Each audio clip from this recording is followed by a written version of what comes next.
Vamos a invitar ahora al arquitecto Tristán Diegues. Después vamos a hacer un breve receso. Tristán nació en 1972 en Buenos Aires. Se gradúa como arquitecto en la UBA en 1997 y trabaja en César Pelli & Associates en New Haven, Estados Unidos, entre 1998 y 2000.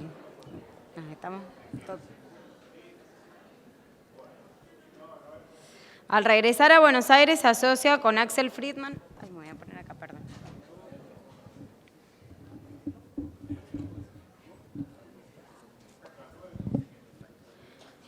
Al regresar a Buenos Aires se asocia con Axel Friedman, fundan Diegues Friedman. Han construido desde entonces numerosos proyectos residenciales, comerciales y de oficinas en Argentina y actualmente están desarrollando también proyectos en México y Estados Unidos. El estudio ha obtenido varios premios en concursos de proyectos, entre los que se destacan los primeros premios en la ampliación de la Facultad de Ciencias Económicas de la UBA y en el diseño de la nueva Facultad de Psicología de la UBA, y los segundos premios en los concursos de rediseño de la Plaza de la República, el Instituto Técnico Judicial, ampliación de la Cancillería y Consejo de la Magistratura. Su obra, Clyde 2928, recibe el segundo premio de arquitectura del Gobierno de la Ciudad en la categoría Vivienda Multifamiliar. En 2008 son seleccionados por Jacques Herzog, titular del estudio Herzog & de Meuron, para formar parte del emprendimiento Ordos 100 en China. Fueron también invitados por el estudio MAT de Beijing para diseñar un edificio en el nuevo Centro Cultural en el sur de China. En 2009, Diegues Friedman es seleccionado como representante argentino en la primera Bienal de Arquitectura Latinoamericana de Pamplona, España. Participan también en Prague Architecture Week 2012, en ADI México 2010, 16ª Bienal de Arquitectura de Santiago de Chile en 2008. Su trabajo ha sido publicado en medios locales e internacionales. Tristán Diegues es actualmente profesor adjunto de Arquitectura de la UBA y fue también profesor en la Escuela de Arquitectura de la UTDT y Washington University de St. Louis, Estados Unidos. Tristán.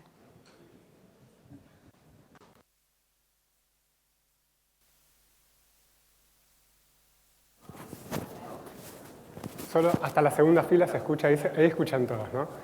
Bueno, en primer lugar quiero agradecerle al Colegio de Mendoza y a Pablo Guerra y a las autoridades del colegio por la invitación.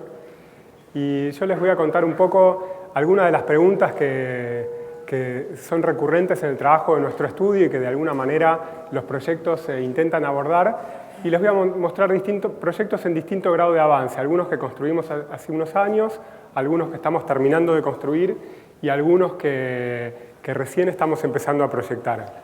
El primero de estos temas tiene que ver con de qué manera se puede pensar la fachada más que como un plano, como una serie de espacios que se conectan entre sí o como lugares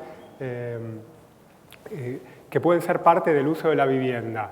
En otras palabras, de qué manera el balcón, que es algo casi residual dentro de la tipología de la vivienda, puede adquirir una importancia mayor dentro del espacio residencial y ser como un elemento clave para darle forma tanto al interior como a la relación entre los espacios interiores con los espacios urbanos, ¿no? Un poco como pasa en esta escultura de Henry Moore, que es parte de una serie de esculturas que se llaman Los Cascos, donde en realidad no existe un límite, sino existen varios y un montón de espacios intersticiales.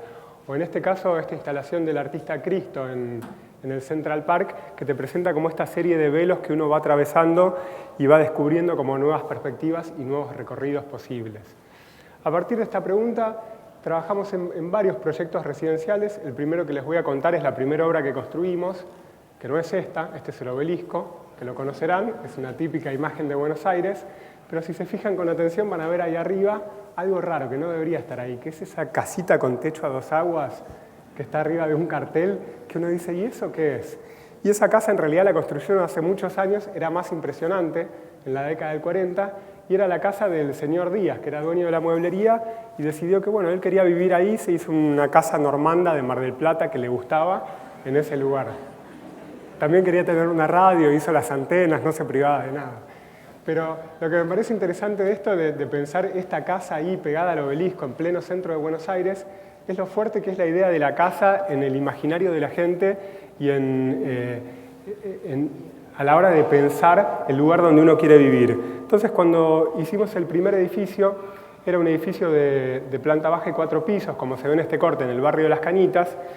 Lo que pensamos fue de qué manera podíamos hacer que estos departamentos, en definitiva unidades de propiedad horizontal, tuvieran la mayor cantidad de elementos de una casa posibles. Y pensamos en balcones que fueran más grandes que los normales, que se relacionaran unos con otros, o sea, desde uno pudieras ver hacia abajo, espacios en doble altura, que las circulaciones fueran exteriores y que vos solamente entrabas a un interior en el momento de acceder a una unidad. Y a partir de ir combinando estas ideas, se armó este edificio que tiene unidades en dúplex. En la planta baja tienen un estar, una cocina, un comedor y una pequeña zona de servicio. Y en la planta alta tienen un vacío sobre el estar y 3 dormitorios con baños. Y este es el resultado, ¿no? Donde se ve esta especie de fuelle entre el espacio urbano y el espacio interior, que tiene que ver con la profundidad que tienen estas terrazas. Una de las terrazas es del dormitorio principal, otra es del living, y estas terrazas se cierran por estos parasoles de vidrio esmerilado que tienen que ver con proteger un poco estas dobles alturas del sol, porque una fachada era sudeste, la otra era noroeste, o sea que ambas recibían sol en algún momento del día, pero además tratar de consolidar este espacio como un lugar más de la vivienda. Y creo que en esta foto se ve bastante cómo este espacio exterior, o semicubierto o intermedio, y los interiores están como en total relación y en total diálogo todo el tiempo. Y como les mostraba en la imagen de Cristo, intentamos pensar la fachada como una serie de velos que uno va transponiendo uno atrás del otro a medida que uno se acerca al edificio, ¿no? Tenés esta primera capa que son los parasoles y las barandas de vidrio, y la baranda de estas cajitas que son los comedores, y una vez que traspusiste ese velo te encontrás con otro que son el cerramiento de vidrio de los dormitorios y de los livings, donde nos complicamos un poco pegando el vidrio por afuera de la carpintería y bueno, estas cosas que uno se divierte haciendo cuando es joven y después a veces te arrepentís, pero la idea era trabajar con perfiles estándar de carpintería Módena, pero pegar los vidrios de otra manera para generar esta especie de serie de reflejos y que el efecto de los reflejos y del vidrio tuviera una lectura más importante que el del aluminio de la carpintería. Y una vez que entras al edificio, sigue este juego, ¿no? Están las barandas de vidrio de las escaleras y esa pared de vidrio esmerilado al fondo, que es el cerramiento de la cocina, que cuando uno lo transpone llega a la cocina que finalmente mira al patio interior. El resultado de esto es que de tener todas estas series de vidrios es que los departamentos son súper luminosos, se reciben la luz de distinta manera en el transcurso del día y cada momento es como una experiencia distinta dentro de las unidades. La otra idea con la que jugamos fue que las circulaciones fueran siempre semicubiertas, entonces esta es una gran planta baja libre que es estacionamiento de noche y de día hay algunos autos, hay chicos andando en bicicleta, jugando por ahí, es como un lugar bastante grande. La pileta al fondo, y toda la circulación vertical se produce por este núcleo con estos puentes que están colgados para no tener columnas en planta baja y mejorar el rendimiento del espacio como cochera. Y a través de estos puentes y de esta circulación abierta, porque en definitiva tiene pocos pisos, uno llega a las unidades. Y la primera puerta que abrís y el primer espacio interior al que uno ingresa es este, que es el hall de cada una de las viviendas. Varios años más tarde hicimos el proyecto de otro edificio de propiedad horizontal en el barrio de Palermo, que tenía una característica parecida de codificación al proyecto que les mostré recién. Si bien se podían hacer 10 o 11 pisos, el terreno era un simple frente en vez de doble, tenía la particularidad también que podía construirse más volumen que la superficie que realmente podía usarse. Entonces lo que pensamos era, bueno, ¿de qué manera podemos aprovechar este excedente de vacío? ¿De qué manera esto puede generarnos como esta situación intermedia entre interiores y exteriores? Y empezamos a jugar con este vacío a ver de qué manera podíamos distribuirlo, ¿no? Pensamos que hacia el frente, que teníamos como una orientación como muy linda, podíamos tener departamentos especiales. Esta fue nuestra primera propuesta, que se veía más o menos así. A nosotros, como nos encantaba, pero cuando se las mostramos a los clientes dijeron, no, están locos, tiene más terraza que superficie de departamento. Esta terraza no se la vendo a nadie y demás preocupaciones lógicas de un desarrollador inmobiliario. Entonces dijimos, bueno, tenemos que seguir administrando este vacío, pero no pensarlo solamente como terrazas y lugares exteriores. Entonces se nos ocurrió esta idea de que algunos de esos vacíos fueran dobles alturas interiores, otras dobles alturas exteriores, pero nos pasaba que las terrazas quedaban adelante del espacio en simple altura y eso era como, si esto era un departamento, era delante del dormitorio, entonces no funcionaba. Y finalmente, acomodando las cajitas, llegamos a este esquema, que es un edificio que puede ser tanto vivienda como oficinas, donde nosotros pensábamos que era interesante esta situación de tener un espacio en doble altura, una gran terraza delante de la doble altura y un espacio en simple altura protegido por esta cajita que es la que vuela por encima. Y las cajitas son departamentos más chicos que también en nuestra fantasía, que al menos todavía no verificó, eran unidades más pequeñas que podían juntarse con las más grandes si alguien quisiera comprar ambas. A partir de este esquema empezamos a trabajar con los materiales, obviamente la estructura para poder concretar esto, y este es el aspecto que fue tomando el proyecto, ¿no? Las cajas de hormigón con estas paredes que son ménsula y contraménsula, y se empieza a armar como este espacio intermedio, otra vez, entre la calle o la vereda y los departamentos, donde las unidades principales tienen este gran espacio de expansión. Obviamente esto era más fácil de renderear que de construir, pero a pesar de todo convencimos al cliente de que valía la pena con la orientación y la vista abierta como hacer estas unidades. Las plantas son muy simples, son departamentos como más chicos de monoambiente, que en realidad eran lo que el promotor inmobiliario quería construir, y hacia el frente este juego, donde algunos eran los departamentos más chiquititos, digamos, para cumplir con el requisito, y otros eran estos departamentos especiales por los que nosotros apostábamos. Este es el corte perspectivado que yo pensé que iba a explicar todo y iba a permitir que todos entiendan el proyecto. La verdad es que hasta que no hicimos una maqueta, todo fue bastante difícil de entender.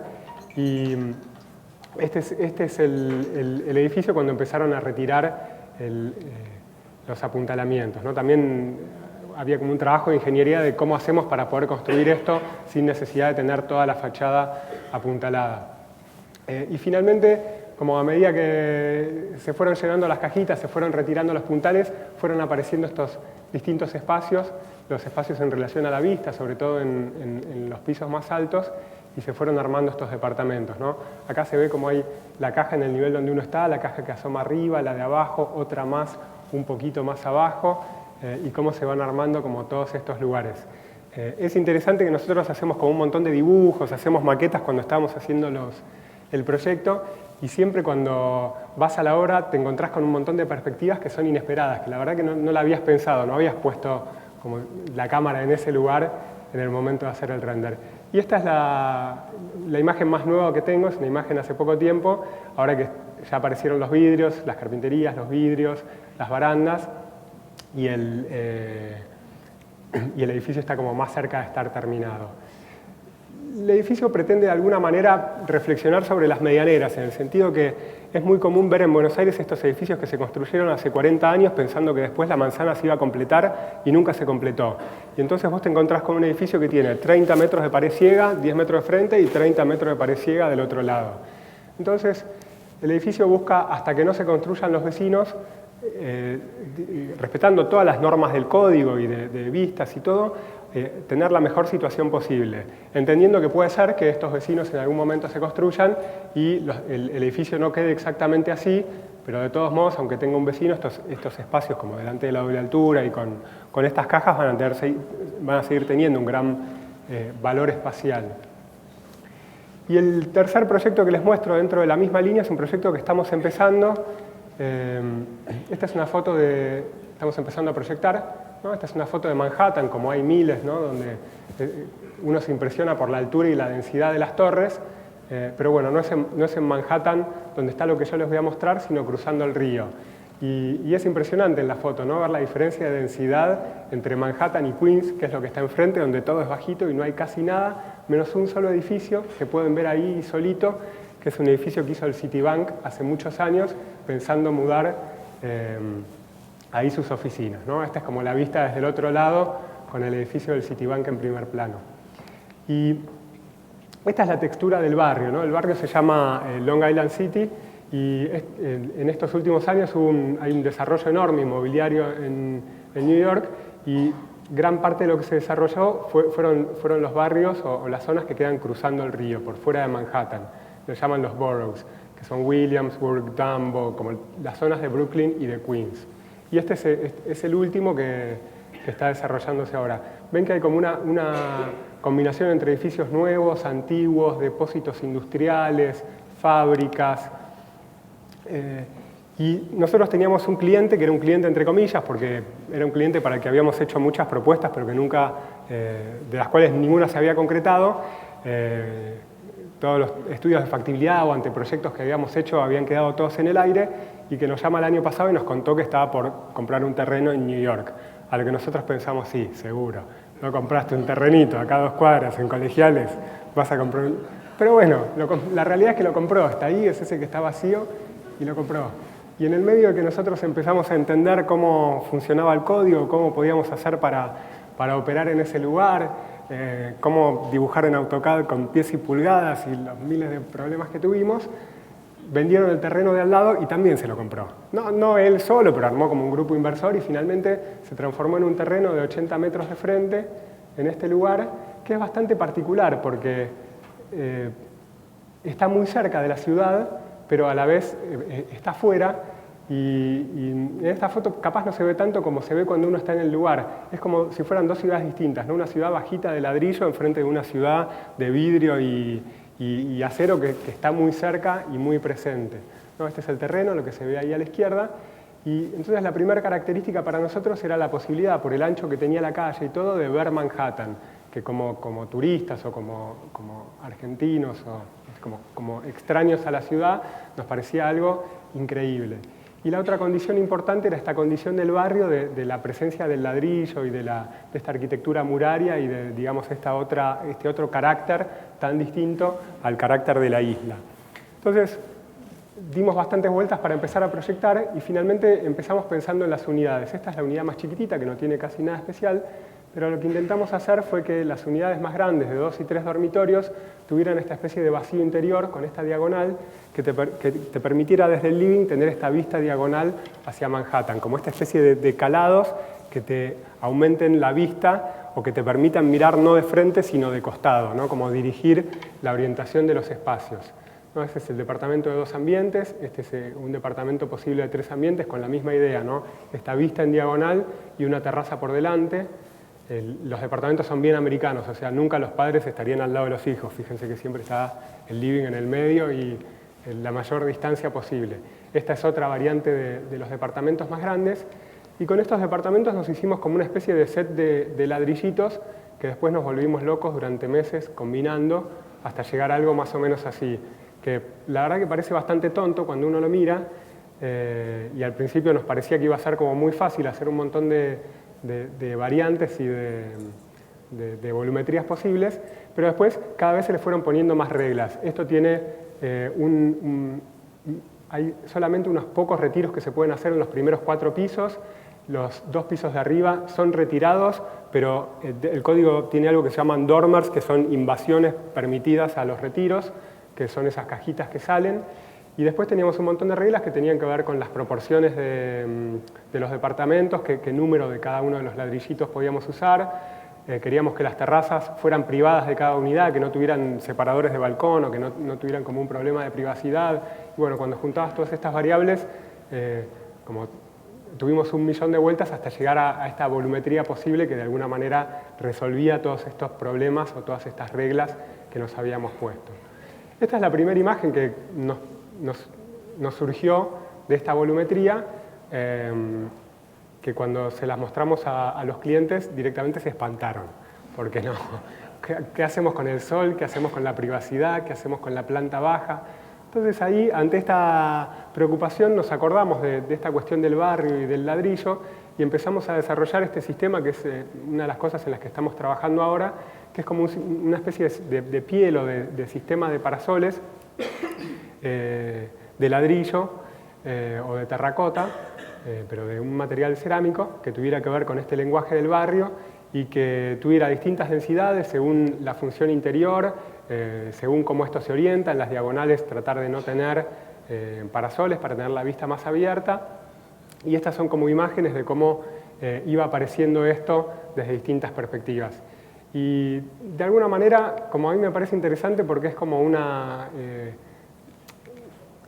capaz sea exagerado decirlo, pero como una visión argentina del problema de la vivienda en New York, ¿no? Porque el semicubierto es como algo, y el balcón y la terraza y todo eso, muy de nuestra, de la manera en la que vivimos en Sudamérica.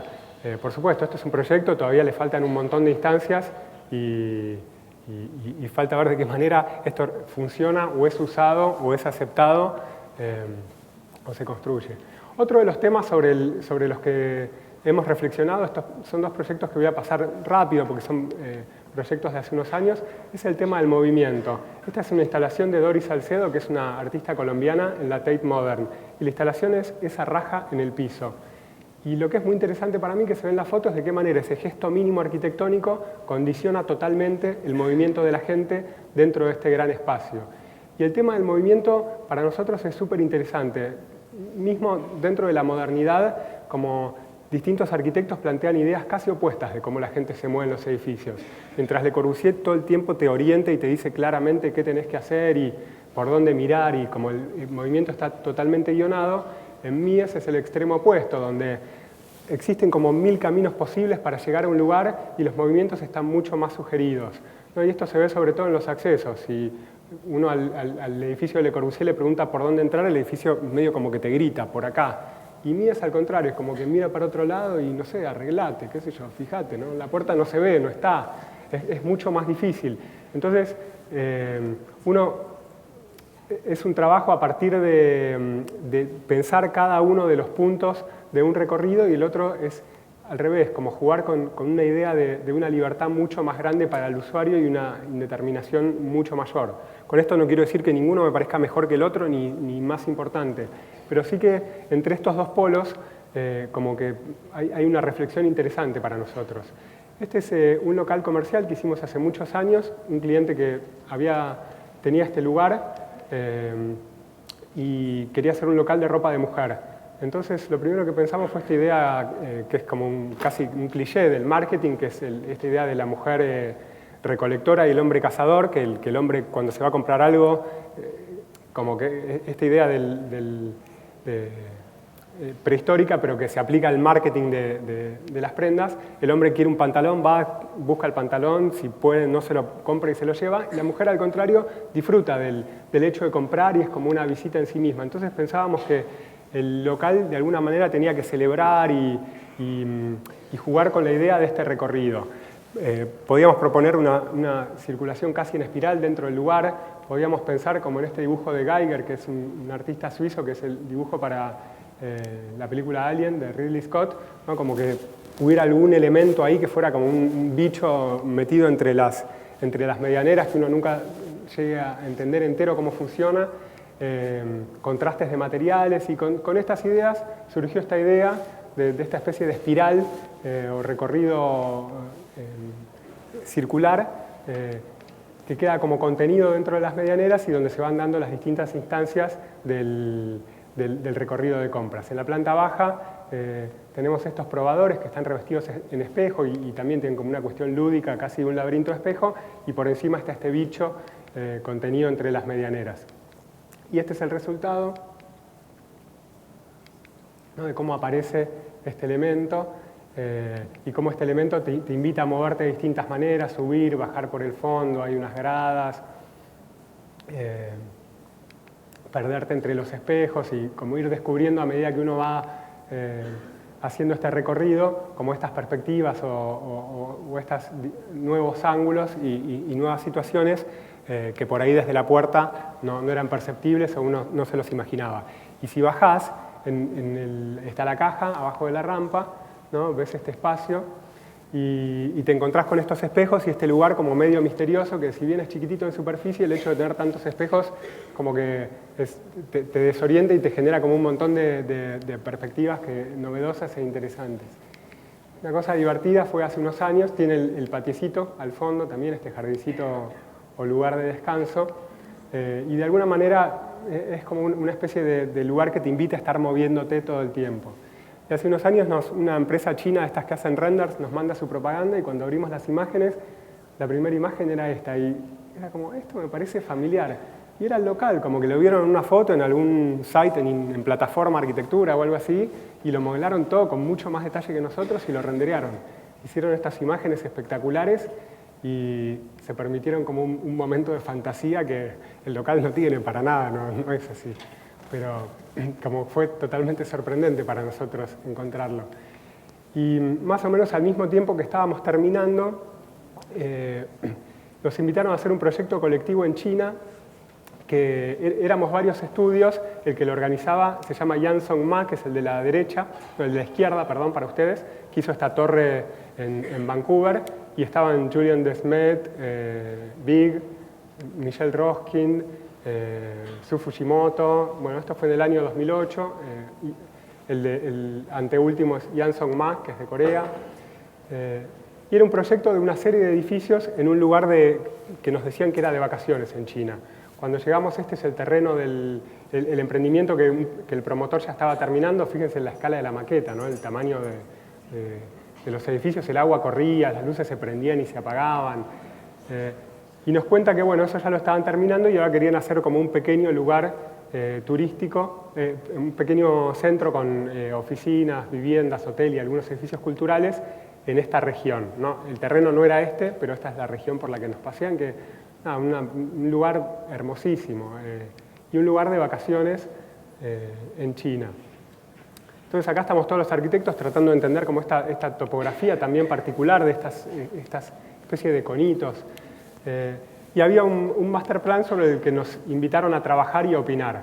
Pero claro, como pasa muchas veces, habíamos hecho otro proyecto también en China, como a veces la sensación es que te piden tu opinión y te dejan trabajar un rato y después vuelven a armar las piezas de la maqueta como estaban antes y dicen, bueno, muy interesante, pero lo que queremos hacer es esto.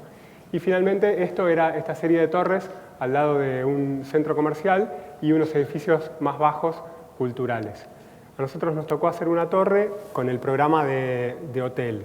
En realidad era más un apart-hotel, como departamentos con servicios. Nunca habíamos hecho un edificio en altura, nos pareció un desafío súper interesante. Y lo primero que pensamos es, ¿qué es lo que no nos interesa hacer o qué es lo que quisiéramos evitar hacer con la torre? Quisiéramos evitar hacer una escultura interesante desde el exterior y que después tiene todas losas adentro. Quisiéramos hacer un gran atrio o un gran espacio que solamente sea como esta cuestión como unidireccional, que uno llega, la ve y ya está, ya vio todo, pero después no puede ser usado. Y una de las características del lugar es que por la topografía todo estaba transformado en terrazas de cultivo de arroz, ¿no? No necesariamente estas fotos son todas del lugar, ¿no? Pero sí de esta idea de las terrazas. Y las terrazas nos encantaban porque eran como una forma súper compleja, pero salía de una regla súper simple, que era unir puntos que estén a la misma altura. Tenían esta cuestión como ambigua entre lo natural y lo artificial, o sea, son claramente artificial, pero para la agricultura o para ser invadidas por vegetación. Y entonces pensamos de qué manera podíamos hacer una torre que tuviera como estas terrazas en el interior y una especie de circulación en espiral, también sacando como alguna de las unidades donde pudiéramos ubicar el programa público de este apart-hotel. Y esta es la presentación que hicimos. El proyecto avanzó hasta cierta instancia y después se frenó y no volvió a tomar impulso, así que esto que les muestro es todo lo que hay. Pero básicamente tenías como esta circulación continua donde los programas públicos se iban enlazando entre sí, algunos eran interiores y otros eran jardines exteriores. Y como la planta era una especie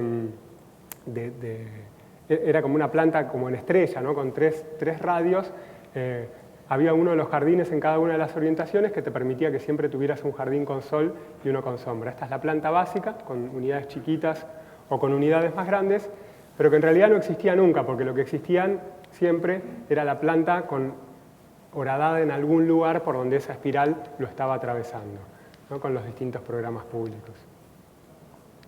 Estas eran las imágenes, las vistas, y cómo se veía esto en perspectiva, y cómo el resultado de esta operación de vaciar esa planta triangular. Lo que nos parecía interesante es que te ofrecía como una nueva manera de circular por la torre, una manera en la que uno pudiera bajar un par de pisos o subir por ahí, siempre acercarse a un jardín, y no importaba en qué piso estuvieras o estuviera tu habitación, vos siempre tenías acceso a esta espiral continua, ¿no? Y pensando que era un lugar de vacaciones y que tenía un cierto carácter lúdico, nos parecía interesante esta idea en relación al edificio. Quizás estoy yendo muy rápido, estoy un poco estresado por el tiempo. Me siento como si estuviera en MasterChef, viste que te corre. No sé cuánto tiempo me queda, pero... y lo que nos pasó en este proyecto es que casi no había reglas urbanas. El terreno era como extremadamente flexible, que es algo parecido a lo que nos pasó en otro emprendimiento que hicimos en China y que tampoco se construyó, que fueron las casas de Ordos 100. Y el problema es que todo tiene un cronograma apretadísimo, uno está haciendo algo sin tener idea qué está haciendo el vecino, no existe el contexto urbano, o sea, las ciudades en Argentina se construyeron en 200 años, uno va trabajando en relación a lo que hay al lado, bueno, esto es lo opuesto, vos tenés que hacer algo y no tenés idea de lo que va a venir al lado, cómo vincularte, y lo que pasó fue que muchos de los proyectos eran muy interesantes para mí, por ejemplo es el de Serie, el estudio de Londres y Bombay, que era un edificio cultural. Este es el de Mass Studies de Seúl, que era un edificio comercial. Este es un museo de Julian de Smet. Este es el hotel que hizo Bjarke, de Big. Los edificios estaban buenos, como muchos me parecían súper interesantes, pero el resultado cuando se juntaron todos los edificios era aterrador, por decirlo de alguna manera. El proyecto se detuvo, como no llegó a construirse, pero fue muy importante para nosotros ver esto, porque nosotros somos una generación que toda la problemática urbana, en el momento que nosotros estudiamos, era como de segundo orden dentro de la facultad, como en nuestra formación arquitectónica en Buenos Aires en los 90, la arquitectura era el objeto arquitectónico. Y esto fue como una demostración increíble para nosotros de la poca importancia del objeto arquitectónico al lado de las reglas que hacen a la ciudad, ¿no? Y de la importancia de las reglas para construir un contexto y de cuánto más importante es el concepto urbanístico que después la gracia que pueda tener o no cada uno de los edificios. Y les muestro los dos últimos proyectos, son proyectos que terminamos de construir en Buenos Aires hace el año pasado y en los últimos 2 años, y que tienen que ver con esta idea de corte, cómo juntar distintos espacios y darles en lugares mayores, pero donde puedan cada uno de los lugares mantener su especificidad y su privacidad, ¿no? Y cómo a través de un dibujo uno puede pensar en la distribución de los espacios, en la estructura y en la iluminación al mismo tiempo. Este es un dibujo que a mí me encanta, que es la casa de Paul Rudolph, que es un penthouse en un departamento en New York, donde me parece increíble arriba de un edificio el trabajo que él hace con los espacios. De alguna manera es como la casa normanda que les mostraba en la primera imagen, pero en su versión súper sofisticada y contemporánea. En un terreno en Núñez, hace unos años nos llama Richard Drab, que es un ilustrador y diseñador gráfico, para hacer una agencia. Richard hacía la gráfica del suplemento de arquitectura de Clarín y le pidió recomendaciones a Berto González Montaner, y Berto nos recomendó a varios estudios y finalmente quedamos nosotros. Cuento esto porque está Berto, así que aprovecho públicamente para agradecerle la confianza depositada. Pero pasaba que el programa era un espacio común de oficinas y el terreno no tenía nada de especial, una medianera de cada lado, un edificio de viviendas. Entonces pensamos, bueno, ¿qué es lo que va a pasar acá adentro, ¿no? Quizás eso nos pueda dar una punta. Y lo que iba a pasar ahí adentro era eso, ¿no? Este es el tipo de trabajos que ellos hacen, que son estas animaciones con muchos personajes, como que hacen distintas cosas, saltan, como súper complejas. Creo que esta es una propaganda de Cablevisión o algo así. Otras son más alocadas, por ejemplo el combo Bambi para el Mundial. También estaba el combo Mostaza. Pero lo interesante de esto para mí es que, en definitiva, es un lugar donde la gente se va a divertir mientras trabaja. Va a ser un trabajo que es distinto al trabajo de una oficina de abogados, por ejemplo, ¿no? El combo Mostaza. Bueno, hay muchos, están buenos, son todos divertidos. Entonces pensamos, bueno, ¿cuál es el modelo de oficina creativa, de oficina de gente que se divierte mientras trabaja? Y un poco el modelo es este, el de las empresas tecnológicas, que en realidad es como si fuera como un jardín de infantes para adultos, ¿no? Un lugar que tiene que ver más con la decoración que con la arquitectura. Qué sé yo, es divertido, pero si lo miramos desde el punto de vista arquitectónico, es una arquitectura totalmente banal, un cielo raso, una carpintería, y después toda la apuesta está en la decoración, el bote, la tabla de surf, la arena, qué sé yo.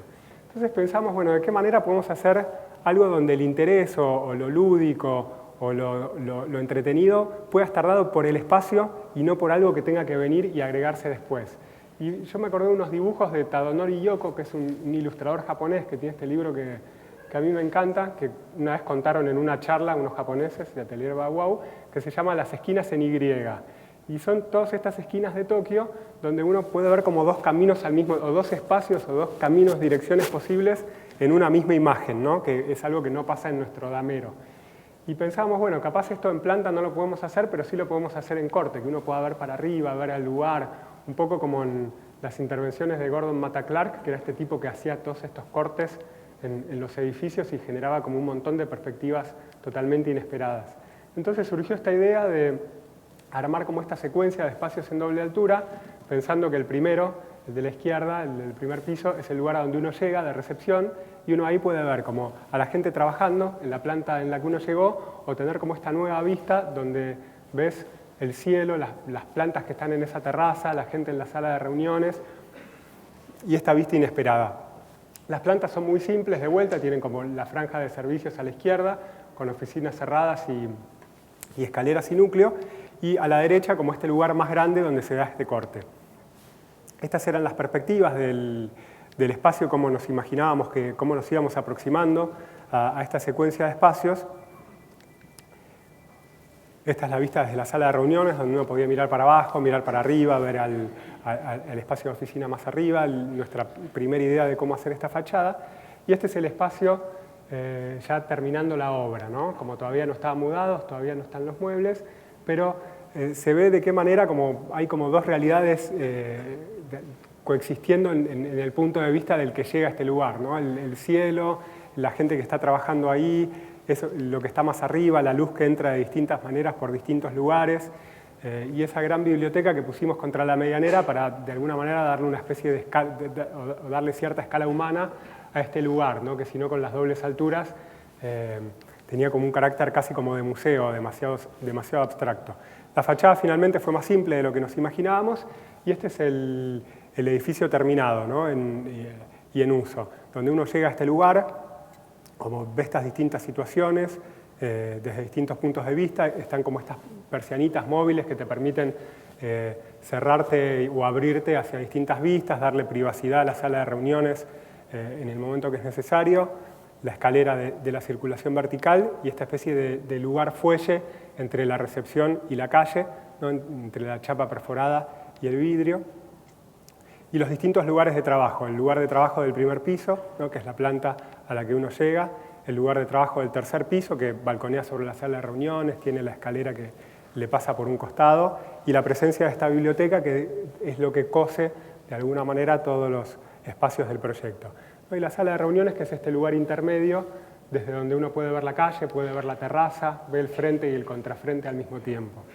El proyecto tiene como una materialidad bastante cruda de hormigón visto, un piso de madera, losas también de hormigón visto, pero tiene algunos pocos elementos como un poquitito más sofisticados, como esta pared de barrisol transiluminada a la izquierda, o la baranda de la escalera, esa facetada que les mostraba antes, que de alguna manera le generan como el contraste, estas superficies lisas y más brillantes, generan un contraste con la textura más rugosa del hormigón.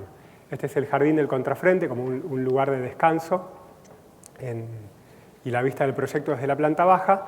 Y este es el último de los espacios de esta serie de 3 lugares, que es la terraza, ¿no? Que es un lugar donde ellos imaginan hacer eventos, asados, almorzar, darle como distintos usos, también que tienen más que ver con lo recreativo y lo lúdico que con el trabajo en sí mismo.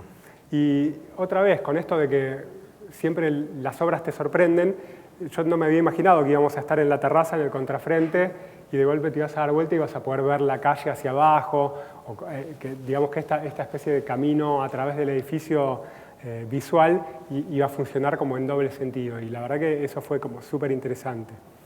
Y este es el último proyecto que les cuento, que es una casa chiquita en el barrio de Belgrano, en Buenos Aires. Es un terreno que mide 9 por 16 metros, pero que ni siquiera son completos porque tiene una ochava. Es un terreno muy chiquitito, donde había que hacer donde el programa era una casa de 3 dormitorios, con una piletita, un living, un playroom, lugar para 2 autos, o sea, una pesadilla de programa para meter en ese lugar. Igual lo peor no era el programa de este encargo, sino el cliente, que era un cliente lleno de dudas, de vueltas, sin plata, que era yo mismo, ¿no? Esta es mi casa. Y bueno, obviamente es un trabajo que estuvo como mucho tiempo en el estudio dando vueltas, discutíamos, llevó como mucho más tiempo que otros proyectos, y hubo como muchas ideas dando vuelta. La primera de las ideas fue generar un volumen que se separe de la medianera más alta, ¿no? Que es esta medianera blanca que se ve hacia atrás, que es muy fuerte dentro del terreno, de hecho tiene más superficie que el terreno mismo, y generar como una especie de separación donde pusiéramos las circulaciones, quizás circulaciones horizontales y seguro las escaleras y las circulaciones verticales. Otra de las ideas fue trabajar en medios niveles, pensando que desde la calle uno podía subir un poquitito y llegar a un estar, o bajar y llegar a una especie de lugar de estudio o de playroom, y de esta manera desdoblar el nivel 0, en cierta forma, considerando que era tan poquito y tan chiquitita la superficie del terreno. Y este es el proyecto que surge de juntar esas ideas, ¿no? Donde se ve como la escalera con esos escalones abiertos en esta raja contra la medianera, y cuando uno lo mira desde la otra perspectiva, estos desniveles, donde desde la calle uno puede subir un medio nivel y llegar al estar, que tiene un poco más de altura, subir un poquitito más y llegar al comedor y a la cocina, y después si seguís subiendo llegás al volumen de los dormitorios y por último a la terraza, que es como esta idea de terraza-jardín con una pileta pequeña y una parrilla. Y si no, desde la calle también podés bajar medio nivel y llegar a este lugar de juegos o estudio, o lugar en definitiva como con muchas funciones posibles. Y el espacio de garage, que no se ve en el corte, pero que queda debajo del comedor, ¿no? Es ese rectángulo negro ahí. Las plantas son plantas chiquitas, acá se ve la cochera, el espacio de semienterrado, con un lavadero y una sala de máquinas, el estar, el comedor y la cocina, con esta terraza delante del estar, elevada por sobre el nivel de la vereda para darle privacidad, la planta de dormitorios encima y por arriba de esto la terraza. Estas son como las imágenes de proyectos junto con imágenes de la obra al mismo tiempo. Obviamente siendo como esto como un proyecto para mí mismo puede fácilmente ser la obra más rendereada de la historia de la arquitectura. No significa esto que eso sirva para nada, pero era interesante ver de qué manera como se iba verificando como este juego de las luces o esto iba apareciendo en el transcurso de la obra. Y este es la casa terminada, el proyecto terminado, en la calle y en la esquina, ¿no? Donde se ven como estas distintas instancias de acceso, ¿no? Uno entra por debajo de este volumen que está un poquitito desfasado, por esta especie de alfombra que se transforma en la escalera, tiene la posibilidad de subir o bajar, y subiendo llegás a esta terraza desde donde se ve el estar, se ve también la arboleda que rodea la casa, bueno, va a aparecer en otras fotos, y de alguna manera estás en un lugar que es como bastante abierto al entorno, aunque nunca te ven desde la vereda. Y esta es la situación de luz que se genera con la raja del fondo.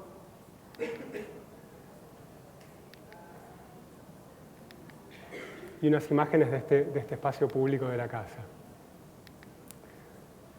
Este es el espacio del subsuelo. Solamente quedó así en el momento de terminar la obra. Obviamente la vida de los espacios no es exactamente lo que el arquitecto se imagina. Y esto finalmente resultó ser para mí lo más interesante de la casa, que es esta pequeña raja de circulación que tiene 1 metro de ancho, pero como tiene el vidrio y los escalones abiertos y distintas barandas de vidrio, permite esto, que es que la luz entre de maneras distintas, en distintos horarios del día, y genere como un montón de efectos, algunos casi hasta difíciles de explicar, ¿no? Cuando la luz como va rebotando en distintos vidrios, va cambiando de dirección, y se van generando como estas cuestiones casi mágicas dentro de este lugar y de este espacio tan chiquitito. Y para mí fue algo como muy interesante de ver en la obra construida, de qué manera uno a veces puede como obsesionarse con intentar prever hasta todos los efectos de perspectiva, de luz. Como el render es casi una trampa en ese sentido, que te da la ilusión de que uno podría llegar a controlar todo, y finalmente las cosas más interesantes de la casa tienen que ver con simplemente haber dejado entrar la luz, haberla dejado pasar entre los escalones y generar como el lugar para que estos juegos se produzcan solos de una manera que hubiera sido imposible de prever exactamente. Y este es el mismo recorrido de afuera hacia adentro durante la noche, ¿no? Cómo los lugares cambian con la iluminación, pero de alguna manera la iluminación artificial intenta rescatar esta idea del volumen de hormigón separado de la medianera a través de cómo están puestas las luces y esa raja como fuente de iluminación del espacio de la casa. De alguna manera, esta quizás sea la obra más chiquitita de todas las que les mostré, pero es una obra que juega con varias de estas ideas que les contaba, ¿no? de pensar cómo uno se mueve por la casa y de alguna manera intentar casi hasta celebrar esos lugares de circulación y pensar en esas perspectivas. Intenta jugar con los distintos niveles en corte para aprovechar al máximo este terreno tan chico y jugar con los lugares exteriores como esta terraza que se vincula con el estar, ¿no? Este es el lugar hacia abajo y el espacio del estar. Voy a cerrar con esta imagen que es una foto que le robé a Luis Fernández Galeano, que la mostró en una charla en Pamplona hace unos años, en una Bienal de Arquitectura Latinoamericana, y que son dos plantas, la planta de un pilar de la iglesia de San Pedro, y de un lado, y del otro lado la iglesia de San Carlino de Borromini, ¿no? Dos obras religiosas en Roma, obras maestras de la arquitectura, obras que de alguna manera como cambiaron el curso de la arquitectura. Y lo que es muy interesante de estas dos plantas para mí es que las dos están en la misma escala. Y eso es lo impresionante, ver cómo una obra es tan grande como una columna de la otra. Y cómo las dos obras son igualmente intensas, relevantes, fueron obras como que literalmente transformaron la arquitectura, pero desde encargos radicalmente opuestos, desde el más modesto hasta el más monumental. Y me parece que cuando uno trabaja en Argentina con todas las dificultades que tenemos, que quizás uno cuenta como el lado bueno de la arquitectura en estas charlas, ¿no? Pero atrás de estas obras hay como un enorme nivel de estrés, de sufrimiento, de discusiones con los clientes, con los constructores y con mil condiciones que son complicadas. Y me parece que siempre a mí me gusta acordarme que la obra no depende tanto del tamaño del encargo, del presupuesto, del terreno que uno tenga, sino que la intensidad que nosotros pongamos con nuestro trabajo en la obra es lo que va a determinar que la obra pueda ser relevante o trascendente. Muchas gracias.